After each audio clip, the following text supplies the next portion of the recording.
नमस्कार। आज 1 मार्च का दिन है और चारण समाज की ओर से भारतीय राजनीति में सर्वोच्च कीर्तिमान स्थापित करने वाले गढ़वी परिवार, जिसकी जड़ें राजस्थान से जुड़ी हैं और पहचान गुजरात में बनाई, उसी परिवार के चिराग मुकेश भाई गढ़वी की आज पुण्यतिथि है। मुकेश भाई गढ़वी ने जिस विरासत को संभाला उसे खड़ा किया था उनके पिता भैरूदान खेतदान गढ़वी, बीके गढ़वी ने। भैरूदान का जन्म 5 अप्रैल 1937 को राजस्थान के सिरोही में हुआ। राजनीति के सफर में वो आजादी के बाद कांग्रेस से जुड़े। 1975 में दांता विधानसभा सीट से विधायक का चुनाव लड़ा, लेकिन 5000 के करीब वोटों से वो चुनाव हार गए थे। आपातकाल के बाद 1980 के लोकसभा चुनाव हुए तो कांग्रेस इंदिरा की तरफ से गुजरात की बनासकांठा लोकसभा सीट से टिकट मिला, तो वो 1.25 लाख के करीब वोटों से जनता पार्टी को प्रत्याशी को हरा करके सांसद बने। 1980 में सांसद बने तो 1984 में दूसरी बार सांसद बने और इसी कार्यकाल में 1986 से लेकर 1989 तक करीब 3 साल तक वो देश के वित्त राज्य मंत्री रहे। वीपी सिंह, राजीव गांधी, एनडी तिवारी और शंकर राव चौहान जैसे कैबिनेट मंत्रियों के साथ काम किया। हालांकि 1989 के चुनाव वो हार गए थे। 1996 में तीसरी बार बनासकांठा से सांसद बने। हालांकि तब देश में कांग्रेस की सरकार नहीं बनी थी, लिहाजा उनको विपक्ष में बैठना पड़ा। वे गुजरात कांग्रेस में सर्वोच्च पदों तक पहुंचे।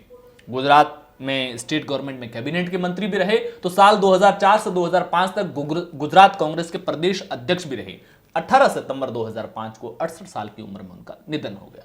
इन्हीं के बेटे थे मुकेश भाई गढ़वी, जिनका जन्म 1 जनवरी 1963 को राजस्थान में ही सिरोही के झांकर गांव में हुआ था।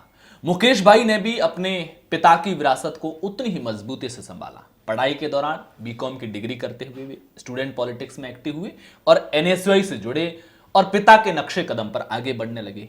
1998 में अपने पिता की ही सीट बनासकांठा जिले की दांता से जब 1998 में पहली बार विधायक बने तो डबल मार्जिन से जीते। जो नंबर 2 का कैंडिडेट था वो उनसे आधे के टिकट वोट मिले। 2002 में जब गोधरा प्रकरण के बाद चुनाव हुए और गुजरात में बीजेपी के पक्ष में ब्रांड मोदी की लहर थी, तब भी मुकेश भाई गढ़वी कांग्रेस के टिकट पर 30,000 से ज्यादा वोटों से जीते और गुजरात में लगातार मजबूत हो रही बीजेपी के बावजूद 2007 में वो तीसरी बार विधायक बने और उनके सामने के बीजेपी के प्रत्याशी को उनसे आधे से भी कम वोट मिले, यानी तीसरी बार जीत हासिल की, वो भी डबल मार्जिन से। जब कोई लगातार जीतता है तो एंटी इनकम्बेंसी पनपती है। कोई जीत भी जाए तो मार्जिन बहुत कम रहता, लेकिन डबल मार्जिन से लगातार जीते तो कांग्रेस ने उनको 2009 में बनासकांठा लोकसभा सीट से चुनावी मैदान में उतारा और वो यहां भी कामयाब रहे, जीतकर संसद पहुंचे। देश में उस समय कांग्रेस की सरकार थी, मनमोहन सिंह प्रधानमंत्री थे। उनको 31 अगस्त 2009 को स्थायी समिति पेट्रोलियम प्राकृतिक गैस समिति का सदस्य बनाया गया। हालांकि 1 मार्च 2013 में ब्रेन स्ट्रोक की वजह से उनका निधन हो गया। बनासकांठा सीट पर बाईपोल हुए। उनकी पत्नी कृष्णाबेन गढ़वी को कांग्रेस ने टिकट देकर मैदान में जरूर उतारा, लेकिन तब तक गुजरात के सीएम नरेंद्र मोदी बीजेपी के पीएम कैंडिडेट घोषित हो चुके थे और कांग्रेस के खिलाफ देश में माहौल बन चुका था। लिहाजा कृष्णाबेन चुनाव नहीं जीत पाई। मुकेश भाई गढ़वी का बहुत कम उम्र में ही निधन हो गया, तब वो मात्र 50 साल के थे। हालांकि उनका परिवार आज भी राजनीति और समाज सेवा में सक्रिय है। उनके बेटे रविराज भाई गढ़वी जिला परिषद के सदस्य हैं और अखिल भारतीय चारण गढ़वी महासभा युवा गुजरात के प्रदेश अध्यक्ष भी हैं।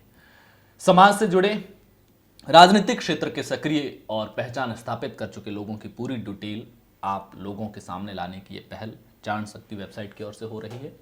चारण साहित्य, संस्कृति, विरासत और दिव्य प्रवचन और समसामयिक मुद्दों पर विशेष कवरेज होती है, जिसका संचालन पालू भाई गढ़वी के सहयोग से भंवरदान मेहरू साता की ओर से हो रहा है। शुक्रिया।